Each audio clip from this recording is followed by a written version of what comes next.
Perangkat pembelajaran dalam pendidikan. Bagian 1. Pendahuluan. Pendidikan adalah salah satu fondasi utama dalam pembangunan suatu bangsa. Untuk mencapai pendidikan yang berkualitas, diperlukan upaya yang berkelanjutan dalam meningkatkan metode dan proses pembelajaran.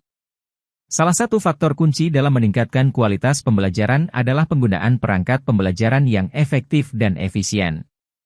Pembahasan mengenai perangkat pembelajaran dan proses pengembangannya bertujuan untuk memberikan pemahaman yang lebih mendalam tentang bagaimana perangkat pembelajaran dapat dirancang, dikembangkan, dan diterapkan secara efektif dalam konteks pembelajaran. Bagian 2. Pengertian perangkat pembelajaran. A. Definisi perangkat pembelajaran dan fungsinya dalam proses belajar mengajar. Fungsi perangkat pembelajaran dalam proses belajar mengajar sangat beragam. 1. Meningkatkan keterlibatan dan motivasi. 2. Memfasilitasi pemahaman konsep. 3. Mendorong pembelajaran aktif. 4. Menyediakan variasi dalam pengajaran. 5. Mendukung keterampilan kritis dan kreatif. 6. Memfasilitasi evaluasi dan pemantauan. 7. Mendukung pembelajaran mandiri. 8. Mengakomodasi kebutuhan beragam. B. Jenis-jenis perangkat pembelajaran. Beberapa jenis perangkat pembelajaran yang umum digunakan. 1. Rencana pelaksanaan pembelajaran, RPP. Dokumen yang merinci rencana dan strategi pembelajaran untuk suatu materi pelajaran atau sesi pembelajaran. RPP mencakup tujuan pembelajaran, materi yang akan diajarkan, metode pengajaran, evaluasi, dan langkah-langkah praktis dalam pelaksanaan pembelajaran. 2. Bahan ajar. Materi yang digunakan untuk mendukung proses pembelajaran, seperti buku teks, lembar kerja, catatan pelajaran, panduan belajar, dan tugas-tugas. 3. Media pembelajaran. Mencakup segala jenis alat yang digunakan untuk menyampaikan informasi kepada siswa secara visual, auditori, atau kinestetik. Ini bisa termasuk gambar, video, audio, papan tulis, model fisik, dan perangkat lunak interaktif. 4. Modul pembelajaran. Paket lengkap materi pembelajaran yang berisi informasi, latihan, tugas, dan evaluasi. Modul dapat dirancang untuk mengajarkan suatu topik secara mandiri. 5. Permainan edukatif. Permainan pendidikan dirancang untuk mengajarkan konsep-konsep tertentu sambil melibatkan siswa dalam kegiatan yang interaktif dan menyenangkan. 6. Papan tulis interaktif. Perangkat keras yang memungkinkan guru dan siswa menulis dan berinteraksi dengan bahan ajar melalui layar sentuh atau penunjuk lainnya. PT dapat digunakan untuk menjelaskan, menggambarkan, dan berkolaborasi dalam pembelajaran. 7. Video pembelajaran. Rekaman visual yang menyajikan konsep atau informasi tertentu. Video dapat dibuat oleh guru atau menggunakan sumber video pendidikan yang telah ada. 8. Perangkat lunak pembelajaran, software. Mencakup aplikasi, program komputer, dan platform daring yang dirancang khusus untuk tujuan pembelajaran. 9. Simulasi. Representasi interaktif dari situasi nyata atau konsep yang memungkinkan silankan eksperimen, mengamati dampak, dan memahami prinsip-prinsip yang terlibat. 10. Bahan sumber terbuka. Seperti bahan ajar daring, video, atau makalah yang tersedia secara bebas, juga dapat digunakan sebagai perangkat pembelajaran. 11. Bahan ajar daring. Seperti modul pembelajaran interaktif, kursus daring, dan konten pembelajaran daring juga merupakan jenis perangkat pembelajaran. 12. Alat-alat praktis. Mencakup alat-alat sederhana seperti linier, mistar, jam pasir, dan alat peraga lainnya yang digunakan untuk memberikan ilustrasi konkret dalam pembelajaran. 13. Bahan bacaan. Meliputi artikel, buku, makalah, dan bahan lain yang dapat membantu siswa mendalami materi pelajaran. 14. Diagram dan grafik. Digunakan untuk menyajikan informasi dengan cara yang jelas dan visual. Ini sering digunakan untuk menggambarkan hubungan konsep. 15. Panduan belajar. Dokumen yang memberikan arahan langkah demi langkah tentang bagaimana belajar suatu topik atau keterampilan. Bagian 3. Proses pengembangan perangkat pembelajaran. A. Langkah-langkah dalam merancang RPP yang efektif. 1. Analisis kebutuhan. Identifikasi tujuan pembelajaran, kompetensi yang akan dicapai, serta karakteristik dan kebutuhan siswa. 2. Tujuan pembelajaran. Tetapkan tujuan pembelajaran yang spesifik, terukur, mencapai, relevan, dan terbatas waktu, SMART. 3. Materi pembelajaran. Pilih dan susun materi pembelajaran sesuai dengan kurikulum dan tujuan pembelajaran. 4. Metode pembelajaran. Pilih metode atau strategi pembelajaran yang sesuai dengan tujuan pembelajaran dan kebutuhan siswa. 5. Media pembelajaran. Identifikasi digunakan untuk mendukung pengajaran. 6. Langkah pembelajaran. Tentukan bagaimana pembukaan, inti, dan penutup akan dilakukan secara logis dari satu langkah ke langkah berikutnya. 7. Evaluasi pembelajaran. Rencanakan metode dan instrumen evaluasi yang akan digunakan untuk mengukur pencapaian tujuan pembelajaran. 8. Adaptasi. Sesuaikan RPP sesuai dengan karakteristik siswa, kondisi kelas, dan hasil evaluasi. 9. Keterlibatan siswa. RPP sebaiknya mencakup langkah-langkah untuk mendorong keterlibatan aktif siswa dalam pembelajaran, seperti pertanyaan reflektif atau diskusi kelompok. 10. Penggunaan teknologi. Jika relevan, pertimbangkan penggunaan teknologi dalam RPP, seperti penggunaan perangkat lunak, video, atau platform daring. 11. Penilaian dan refleksi. Setelah pelaksanaan RPP, lakukan evaluasi dan dampaknya terhadap pembelajaran. 12. Dokumentasi. Buat dokumen RPP yang lengkap dan jelas. 13. Kolaborasi dan umpan balik. Libatkan rekan sejawat atau kolega dalam mengembangkan RPP dan mintalah umpan balik. B. Pengembangan bahan ajar yang sesuai dengan tujuan pembelajaran. Langkah-langkah mengembangkan bahan ajar yang efektif dan sesuai dengan tujuan pembelajaran.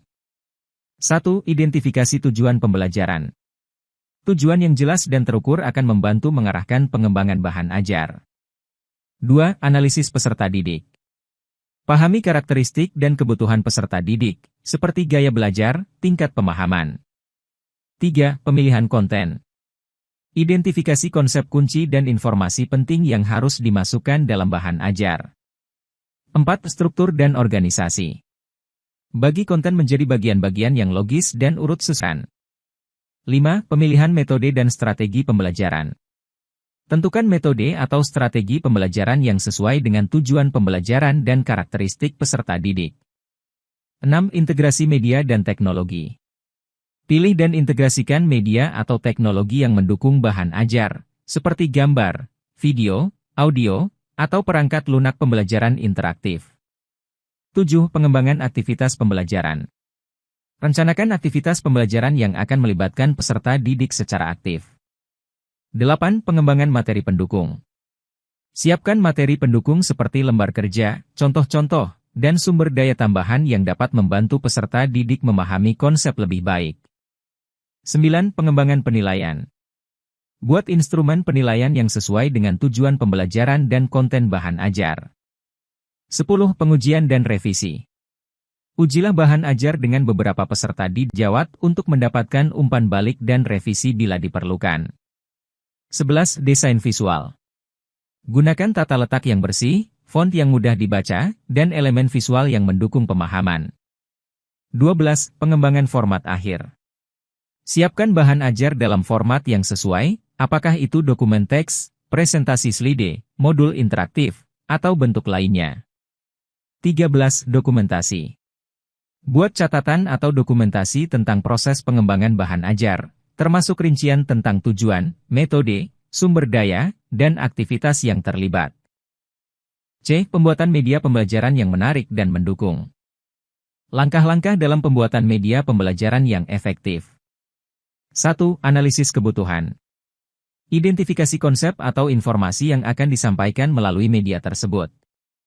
2. Pemilihan media. Pilih jenis media yang sesuai dengan materi tujuan yang ingin dicapai.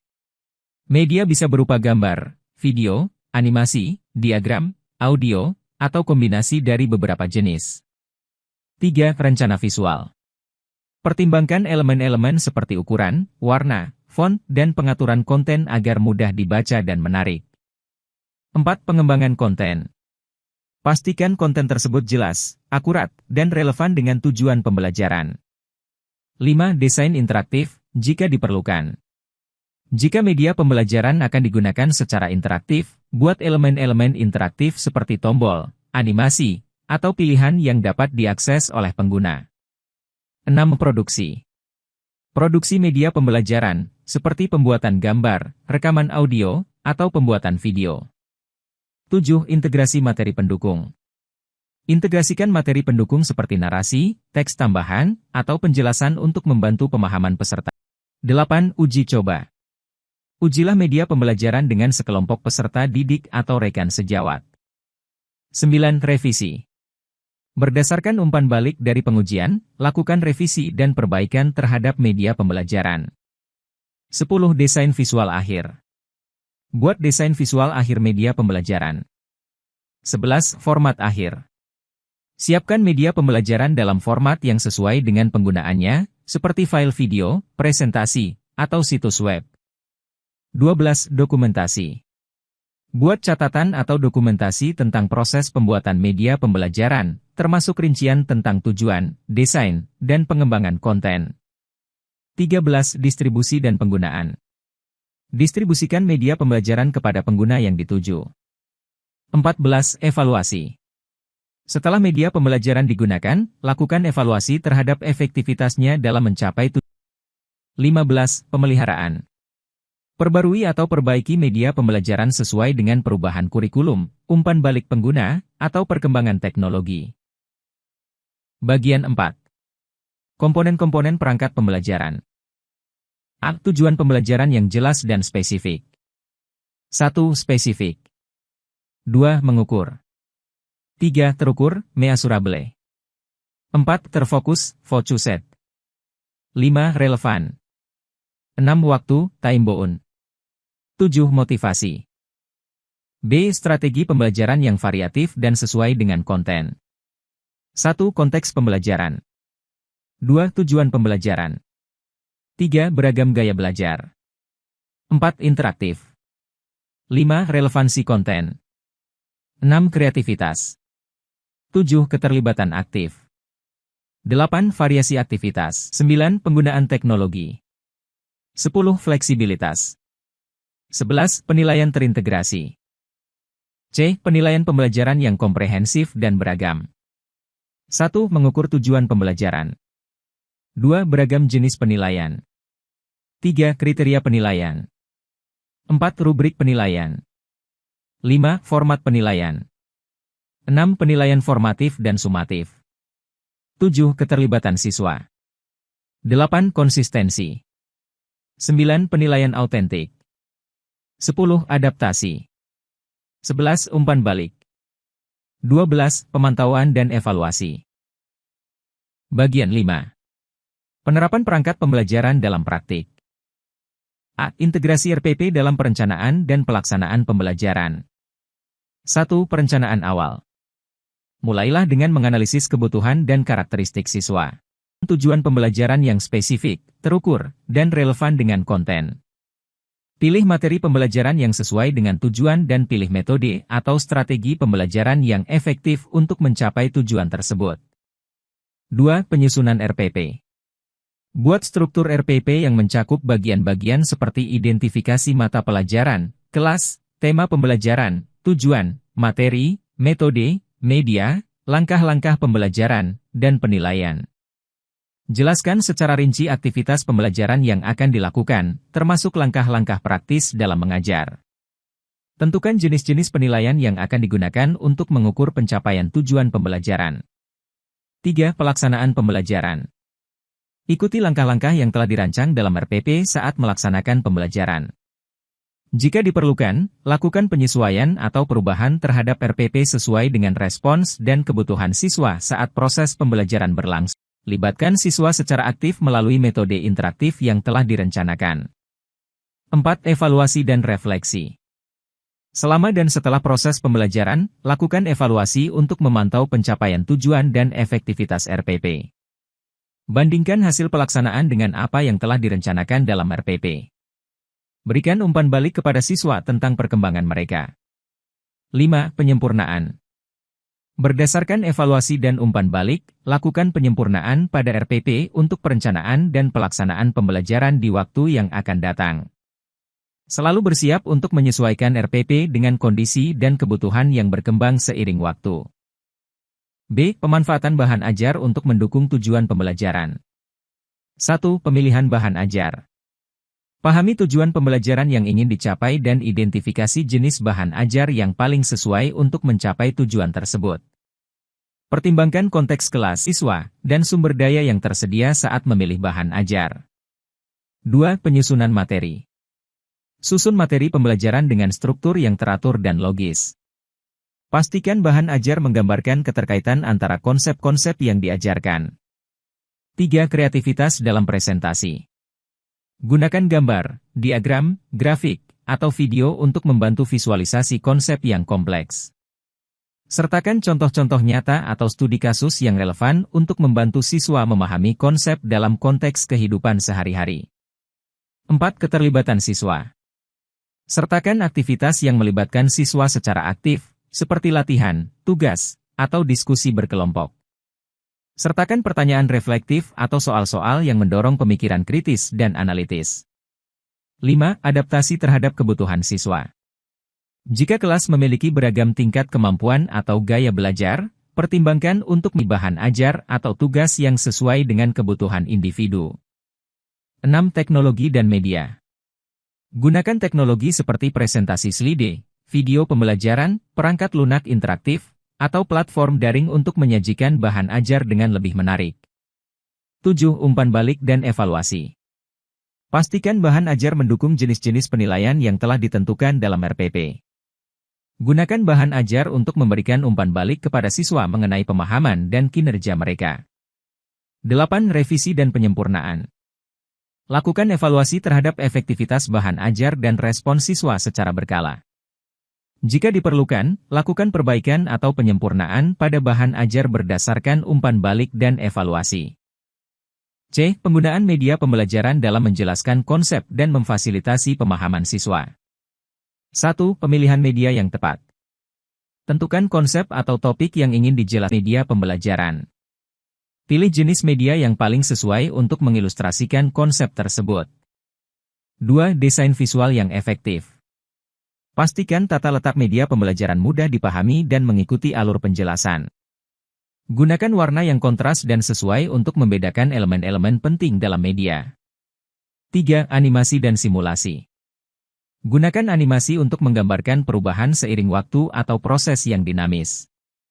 Jika memungkinkan, gunakan simulasi interaktif untuk memungkinkan siswa melihat dampak perubahan pada suatu sistem. 4. Pendekatan multisensori. Kombinasikan berbagai jenis media, seperti visual, audio, dan teks, untuk mengaktifkan berbagai indera siswa. Gunakan musik atau efek audio yang sesuai untuk meningkatkan pengalaman pembelajaran. 5. Kaitkan dengan konteks nyata. Gunakan media untuk menggambarkan studi contoh nyata yang relevan dengan konsep yang diajarkan. Jelaskan bagaimana konsep tersebut berhubungan dengan kehidupan sehari-hari siswa. 6. Interaksi dan partisipasi. Gunakan media untuk memulai diskusi atau merangsang pertanyaan siswa. Sesuaikan media dengan aktivitas interaktif seperti kuis, latihan, atau permainan. 7. Pengulangan dan penekanan. Gunakan media untuk mengulangi konsep yang penting dan membantu memperkuat pemahaman siswa. Gunakan elemen visual seperti warna atau ukuran teks untuk menekankan poin-poin penting. 8. Umpan balik dan diskusi. Gunakan media untuk memberikan umpan balik visual kepada siswa tentang tanggapan mereka terhadap konsep atau tugas. Gunakan media sebagai titik awal untuk diskusi atau debat kelas. 9. Evaluasi pemahaman. Gunakan media sebagai dasar untuk pertanyaan evaluasi yang menguji pemahaman siswa tentang konsep. 10. Refleksi dan penyempurnaan. Lakukan refleksi tentang efektivitas penggunaan media pembelajaran. Jika diperlukan, lakukan perbaikan atau penyempurnaan pada penggunaan media berdasarkan umpan balik dan refleksi. Bagian 6. Pengembangan terkini dalam perangkat pembelajaran. A. Teknologi dalam pembuatan dan penggunaan perangkat pembelajaran. 1. Pembelajaran daring, online learning. 2. Aplikasi pendidikan. 3. Pembelajaran adaptif. 4. Augmented reality, AR, dan virtual reality, VR. 5. Pembelajaran berbasis permainan, game-based learning. 6. Pembelajaran berbasis proyek. 7. Platform pembelajaran berbasis cloud. 8. Sosial media dalam pembelajaran. 9. Video pembelajaran dan animasi. 10. Analitik pembelajaran. 11. Artificial Intelligence, AI. 12. Pengembangan konten interaktif. 13. Pembelajaran berbasis podcast dan audiobook. B. Pemanfaatan alat-alat digital dan platform pembelajaran online. 1. Learning Management Systems, LMS. 2. Video conferencing. 3. Konten multimedia interaktif. 4. E-box dan materi digital. 5. Mobile learning, M-learning. 6. Pembelajaran adaptif. 7. Pembelajaran berbasis permainan, game-based learning. 8. Forum diskusi dan kolaborasi. 9. Ujian dan penilaian online. 10. Pembelajaran sosial. 11. Rekaman pembelajaran. 12. Analitik pembelajaran. 13. Pengembangan keterampilan digital. Bagian 7. Manfaat pengembangan perangkat pembelajaran. A. Meningkatkan efektivitas dan efisiensi pembelajaran. 1. Pengorganisasian yang terstruktur. 2. Pemenuhan tujuan pembelajaran. 3. Pemilihan metode dan strategi yang tepat. 4. Meningkatkan keterlibatan siswa. 5. Penggunaan teknologi. 6. Pemantauan dan evaluasi yang lebih baik. 7. Penyesuaian dan diferensiasi. 8. Efisiensi penggunaan waktu. 9. Fokus pada hasil pembelajaran. 10. Kolaborasi guru. B. Membantu guru mengajar secara sistematis dan terarah. 1. Panduan pembelajaran yang jelas. 2. Rencana pelaksanaan yang tersusun. 3. Pemilihan materi yang tepat. 4. Strategi pembelajaran yang variatif. 5. Integrasi teknologi. 6. Pemantauan dan evaluasi yang terencana. 7. Adaptasi dan penyesuaian. 8. Fokus pada tujuan pembelajaran. 9. Konsistensi dan kontinuitas pembelajaran. 10. Kolaborasi dan berbagi praktik terbaik. C. Mendukung pemahaman dan partisipasi aktif siswa. 1. Penyajian materi yang menarik. 2. Visualisasi konsep abstrak. 3. Interaktif dan berbasis aktivitas. 4. Diferensiasi pembelajaran. 5. Pemberian umpan balik instan. 6. Peningkatan keterlibatan dan motivasi. 7. Aksesibilitas materi pembelajaran. 8. Kolaborasi dan diskusi. 9. Pembelajaran berbasis proyek. 10. Pemantauan kemajuan pribadi. Bagian 8. Tantangan dalam pengembangan perangkat pembelajaran. A. Kurangnya pengetahuan dan keterampilan dalam merancang perangkat pembelajaran. 1. Kurangnya pemahaman tentang prinsip pembelajaran. Tentang diversitas siswa. 3. Keterbatasan teknologi dan sumber daya. 4. Kurangnya kreativitas dalam merancang aktivitas. 5. Kurangnya keterampilan desain instruksional. 6. Tantangan dalam memadukan teknologi. 7. Pengembangan materi yang berfokus pada guru, bukan siswa. 8. Tantangan dalam penilaian pembelajaran. B. Keterbatasan sumber daya dalam pengembangan perangkat. 1. Keterbatasan waktu. 2. Anggaran terbatas. 3. Kurangnya akses ke teknologi. 4. Kurangnya materi dan sumber belajar. 5. Keterbatasan keahlian teknis. 6. Kurangnya bimbingan dan pelatihan. 7. Keterbatasan ruang dan fasilitas. 8. Pengaturan kelas yang besar. 9. Kurangnya kolaborasi dan dukungan. Strategi mengatasi tantangan. A. Pelatihan dan pendampingan bagi pendidik dalam mengembangkan perangkat pembelajaran. 1. Identifikasi kebutuhan. 2. Desain pelatihan yang sesuai. 3. Penyediaan materi dan sumber belajar. 4. Pelatihan interaktif. 5. Pendampingan langsung. 6. Modeling dan contoh. 7. Kolaborasi antar pendidik. 8. Umpan balik konstruktif. 9. Evaluasi dan peningkatan. 10. Sumber daya berkelanjutan. B. Kolaborasi antar pendidik dan penggunaan sumber daya terbuka. 1. Membentuk komunitas pembelajaran. 2. Berbagi praktik terbaik. 3. Pengembangan bersama. 4. Pemanfaatan sumber daya terbuka. 5. Memanfaatkan perangkat pembelajaran yang sudah ada. 6. Mengidentifikasi dan berbagi sumber daya. 7. Pembagian tugas dan keahlian.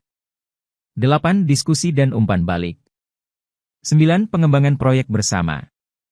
10. Pertemuan berkala. Bagian 10. Kesimpulan.